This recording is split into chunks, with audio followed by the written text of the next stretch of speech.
오늘 경기는 그래도 토트넘이 프리시즌 마지막 경기였는데 이 경기에서 그래도 주력 선수들은 안 나왔잖아요.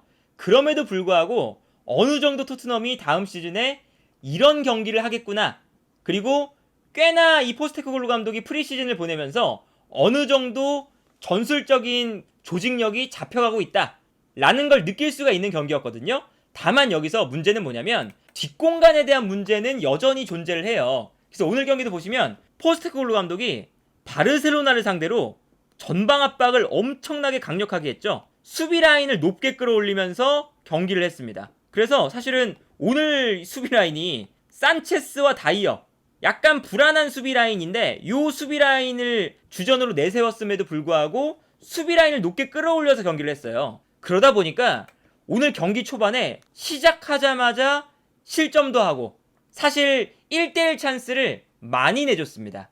이런 장면들이 시작하자마자 나왔죠. 토트넘의 수비 라인이 전방 압박을 하기 위해서 높게 끌어올려져 있고 이때 뒷공간으로 침투해 들어가는 하피냐, 그리고 침투해 들어가는 하피냐에게 한 번의 패스가 들어가면서 토트넘의 수비 뒷공간이 경기 시작 2분 만에 무너집니다. 그래서 무너진 다음에 완벽하게 하피냐가 수비 뒷공간을 무너뜨리고 뛰어들어가는 레반도프스키에게 크로스를 올려주죠. 그래서 이 다음 장면을 보면 하피냐가 수비 뒷공간으로 뛰어들어가서 반대편으로 뛰어들어가는 레반도프스키에게 크로스, 레반도프스키가 이 패스를 받아서 바로 득점으로 마무리하는 장면을 볼 수가 있었고 그 바로 다음 장면, 전반 2분에 실점을 하고 전반전 4분에 또 이런 장면이 나옵니다. 레반도프스키가 뛰어들어가고요. 뛰어들어가는 레반도프스키에게 한 번의 패스, 그리고 이 장면에서도 토트넘의 수비 라인이 높게 올라와 있다 보니까 뒷공간이 한 번에 무너져요.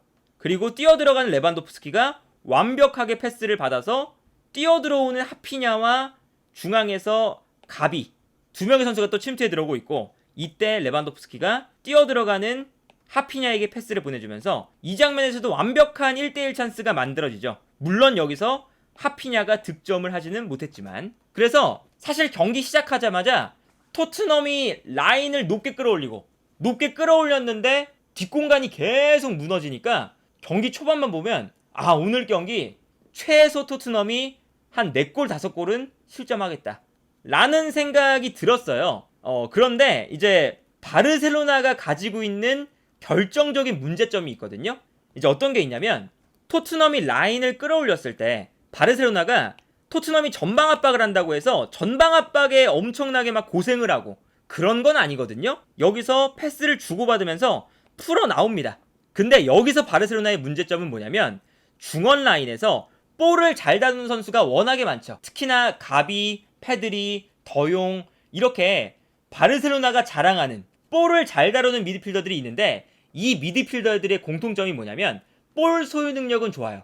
그런데 결정적으로 전방으로 찔러주는 패스나 찬스 메이킹이나 이런 데에는 그렇게까지 뛰어난 선수들이 아니죠. 그래서 여기서 문제는 뭐냐면 후방에서 풀어나가는 건 좋은데 풀어나왔을 때 뒷공간으로 뛰어들어가는 선수들한테 패스가 결정적으로 빠르게 공급이 되질 않죠. 그래서 오늘 경기를 보시면 전방에서 선수들이 뛰어들어갈 수 있는 찬스가 많이 나오는데 여기서 바르셀로나가 압박을 풀어나온 다음에 패스가 안 들어가서 공격의 속도가 확 죽습니다. 그러면 토트넘은 라인을 끌어올렸다가 다시 라인을 내릴 수 있는 시간적인 여유가 존재를 하는 거죠. 그래서 바르셀로나는 후방에서 탈압박을 다 잘해놓고 다시 토트넘이 내려갔을 때 그때서야 공격을 시작해요. 이런 장면들이 나옵니다. 토트넘이 전방에서 많은 선수들이 전방 압박을 하고 있어요. 이때 테오슈테겐이 워낙에 패스 능력이 좋은 선수다 보니까 요 전방 압박을 건너뛰고 요 뒷공간으로 패스를 정확하게 뿌려줍니다. 그래서 테오슈테겐의 정확한 패스가 들어가면서 미드필더 라인에서 볼을 잡죠. 그러면 여기서 이제 바르셀로나가 볼을 받았으면 토트넘의 선수들이 앞쪽에 쏠려있기 때문에 바로바로 전방에 패스가 들어가야 되거든요. 근데 여기서 바르셀로나가 패스가 안 나가고 백패스를 해요. 그래서 이 다음 장면을 보시면요, 바르셀로나가 탈압박을 해놓고 백패스를 하니까 토트넘의 선수들이 뒤로 물러날 수 있는 시간적인 여유가 생기는 거죠. 그래서 결과적으로 이런 장면이 나오죠. 바르셀로나가 결국에는 탈압박을 했는데 백패스를 하니까 토트넘의 전방 압박에 가담했던 선수들이 모두 다 돌아오고 있습니다. 이 장면도 보시면 토트넘의 전방 압박이 정말 많은 선수들이 가담을 해서 압박을 하고 있거든요. 그러다 보니까 여기서도 압박을 한 칸 건너뛰어서 바로 이제 뒷공간으로 패스를 넣어줘요. 그래서 미드필더 라인에서 볼을 잡고 있는 상황이죠. 근데 여기서 토트넘의 수비 라인이 높게 끌어올려져 있고 전방 압박에 가담했던 선수들이 많기 때문에 기본적으로 수비 라인에 선수가 별로 없거든요. 근데 여기서 또 바르셀로나가 전방으로 패스를 전개하지 못하고 다음 장면을 보면 결국 또 백패스를 합니다. 계속 백패스를 하니까 결과적으로는 또다시 토트넘의 선수들이 복귀하는 시간적인 여유가 확보가 되죠. 그래서 오늘 경기를 보시면 토트넘이 이게 경기 초반에는 수비 뒷공간에 대한 문제가 너무나 컸는데 바르셀로나가 뒷공간을 공략할 만한 패스를 못 해주면서 토트넘의 넓은 뒷공간이 그렇게 문제가 되지 않았고요. 여기서 좋았던 건 뭐냐면 토트넘이 어쨌든 뒷공간을 허용하지 않으니까 계속 전방 압박을 하고 그리고 공격으로 나갈 수 있는 찬스들이 생겼거든요. 근데 여기서 프리시즌에 연습했던 공격 패턴이 잘 나왔습니다. 토트넘의 이제 전술을 보면 좌우 풀백이 안쪽으로 일단 들어오죠. 안쪽으로 들어오면서 선수들을 중앙에 밀집시킵니다. 당연히 상대팀도 중앙에 밀집하게 돼요. 그러면 좌우 측면에 있는 선수들이 넓게 이제 퍼져주면서 측면 공간을 넓게 쓰죠. 그리고 이때 토트넘의 공격의 시작은 중원에 있다가 비어있는 측면 공간으로 패스를 보내주면서 시작이 돼요. 그리고 오늘 경기에서 요 왼쪽 라인 있죠? 레길론, 로셀소, 페리치 요 3명의 선수가 프리시즌 내내 컨디션이 괜찮거든요. 그래서 오늘 경기 보시면 요 페리치, 레길론, 로셀소 요 선수들이 포스테코글루 감독이 원하는 공격 패턴을 보여줘요. 먼저 페리치가 볼을 받아준 다음에 페리치가 볼을 잡을 때 수비수가 끌려 나오면 그 공간으로 로셀소나 레길론이 침투를 해 들어갑니다. 그리고 침투에 들어가는 선수를 향해서 페리치가 패스를 보내주면서 수비 뒷공간을 무너뜨린다. 이 패턴이 사실은 이번 프리시즌에서 토트넘이 계속해서 보여줬던 패턴이었거든요. 근데 프리시즌 내내 보면 손흥민, 우도기, 메디슨 요 주전 라인보다 페리시치, 로셀소, 레길론 요 약간 백업 라인이 나왔을 때 요런 패턴들이 더 잘 나올 때가 많아요. 그래서 오늘 경기도 보시면 토트넘이 공격 전개할 때 좌우 측면에 선수들이 넓게 퍼져 있잖아요. 그리고 일단 공격을 시작하는 시작점이 왼쪽 측면에 있는 페리시치였습니다. 그리고 페리시치가 볼을 잡는 순간 당연히 바르셀로나의 수비수 한 명이 끌려 나오죠. 끌려 나오면 이때 레길론이 안쪽으로 들어와 있다가 페리시치가 수비수를 끌어당기면 그 공간으로 뛰어들어가기 시작하고 페리시치는 이타적으로 볼을 받아서 뛰어들어가는 레길론에게 연계 플레이를 해줘요. 이 패턴이 이번 프리시즌에 너무나 계속 나왔던 패턴이고 페리시치와 레길론이 이 합이 잘 맞아요. 그래서 이 패턴이 나오면서 바르셀로나의 수비 뒷공간을 완벽하게 무너뜨렸고요. 그 다음에 포스테코글루 감독이 셀틱 시절부터 측면 공간을 무너뜨린 다음에 어떤 패턴 플레이를 보여주냐? 크로스가 아니라 컷백을 많이 하거든요. 그래서 여기서도 레길론이 측면 공간을 무너뜨려 놓고 크로스를 올리는 게 아니라 뒷공간으로 뛰어들어가는 로셀소에게 컷백을 하죠. 그리고 여기서 로셀소가 올라오는 볼을 받아서 슈팅을 합니다.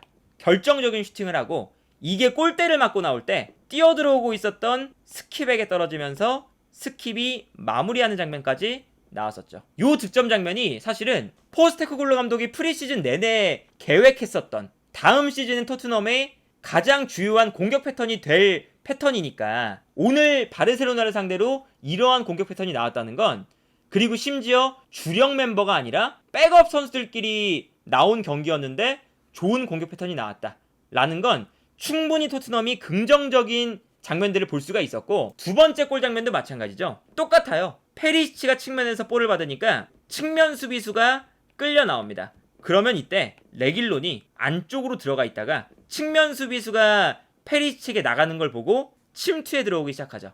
근데 여기서 이제 레길론이 뛰어들어가니까 바르셀로나의 측면 수비수가 페리시치에게 붙지 못하고 뒷걸음질을 쳐요. 그래서 어떤 장면이 나오냐면 이번에는 이런 장면이 나오죠. 페리시치가 볼을 받았을 때 레길론이 뛰어들어가니까 바르셀로나의 측면 수비수가 페리시치가 아니라 레길론을 따라가면서 페리시치에게 여유로운 공간이 생깁니다. 다른 각도에서 보면 이렇죠. 페리시치가 볼을 잡고 있을 때 레길론이 침투, 바르셀로나의 수비수는 뒷걸음질. 그러니까 페리시치가 여유롭게 볼을 잡아서 뛰어 들어가고 있는 스킵에게 정말 정확한 크로스를 올려줬고요.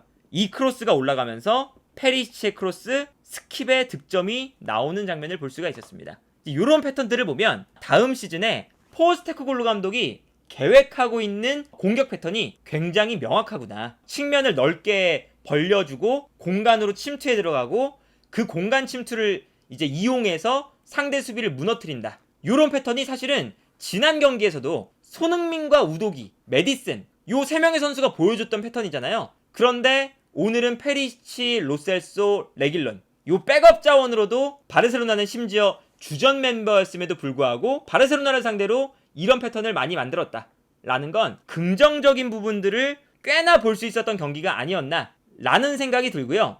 다만 이제 후반전에 바르셀로나도 주전급 자원들이 빠지고 유망주들이 들어왔거든요. 페르민 로페즈라던가 뭐 야말이라던가 뭐 압데라던가 이런 선수들이 들어왔어요. 그런데 특히나 이 야말이 수비 뒷공간으로 침투하는데 그리고 드리블을 하는데 굉장히 뛰어난 선수라서 야말이 들어오는 순간 토트넘의 수비 뒷공간이 순식간에 무너지기 시작합니다. 그러니까 오늘 경기에서 공격 라인에 있었던 하피냐, 레반도프스키, 가비, 뭐 발데 이런 선수들보다 야말 한 명이 토트넘의 수비 뒷공간을 무너뜨리는데 더 효과적이었다. 그래서 오늘 경기 보시면 토트넘의 수비 라인이 올라와 있을 때 야말이 들어오자마자 뒷공간으로 침투해 들어가고요.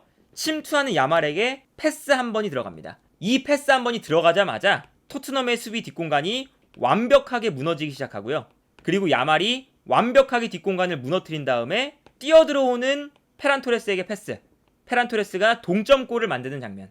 그리고 역전골도 곧바로 나왔죠. 역전골은 이제 야말이 측면에서 드리블 돌파를 하면서 산체스와 레길론을 순간적으로 끌어당깁니다. 끌어당겨 놓고 이타적으로 중앙에 있는 페란 토레스에게 패스를 보내주죠. 그리고 페란 토레스가 패스를 받을 때 다이어도 끌려나가니까 다이어가 끌려나가는 뒷공간으로 이번에는 안수파티가 침투. 그리고 침투하는 안수파티에게 페란 토레스가 패스를 보내주면서 완벽하게 토트넘의 수비 라인이 무너지는 장면이고 이때 안수파티의 스피드를 다이어나 포로나 이런 선수들이 따라가질 못하면서 안수파티가 마무리를 하는 장면을 볼 수가 있었습니다. 그리고 마지막 쐐기골도 야말부터 나왔어요. 물론 이제 레길론이 약간 근육이 올라오면서 야말에게 돌파를 허용했고요. 측면을 완전히 무너뜨린 다음에 산체스가 끌려 나오니까 뛰어들어가는 페르민 로페즈에게 또다시 패스. 그러니까 이게 오늘 후반전에 들어온 이 바르셀로나의 유망주들이 뒷공간을 기가 막히게 공략을 했어요. 그러다 보니까 요 패스 한 방에 또 수비 뒷공간이 무너지고 무너졌을 때 반대편에서 뛰어들어오는 또 다른 유망주 압데에게 패스가 들어갑니다. 그리고 압데가 반대편에서 올라오는 패스를 받아서 쐐기골로 마무리. 이런 장면들을 보면 토트넘의 이 수비 뒷공간이 너무나 허무하게 무너지는 감이 있었거든요. 아무래도 이 토트넘이 오늘 이 바르셀로나 그래도 주전급 자원들을 상대로 주력 멤버가 아님에도 불구하고 잘 상대를 했는데 오늘은 토트넘도 잘했지만 바르셀로나가 수비 뒷공간을 잘 공략하지 못했던 것도 어느 정도 이제 감안을 해야 된다 라는 생각이 들고 이제 후반전에 야말, 압데, 페르민 로페즈 이런 선수들이 들어와서 어린 선수임에도 불구하고 토트넘의 수비 라인을 완벽하게 무너뜨리는 걸 보면 이러한 이제 수비 방식이 프리미어리그 개막을 했을 때 과연 통할 것이냐 그런 것에 대한 이제 아직은 의문점은 남아있는 상태다. 하지만 그럼에도 불구하고 어쨌든 전체적으로 토트넘이 포스테코글루 감독 체제에서 어떤 축구를 하겠구나 그리고 어느 정도 조직력이 잡혀가고 있는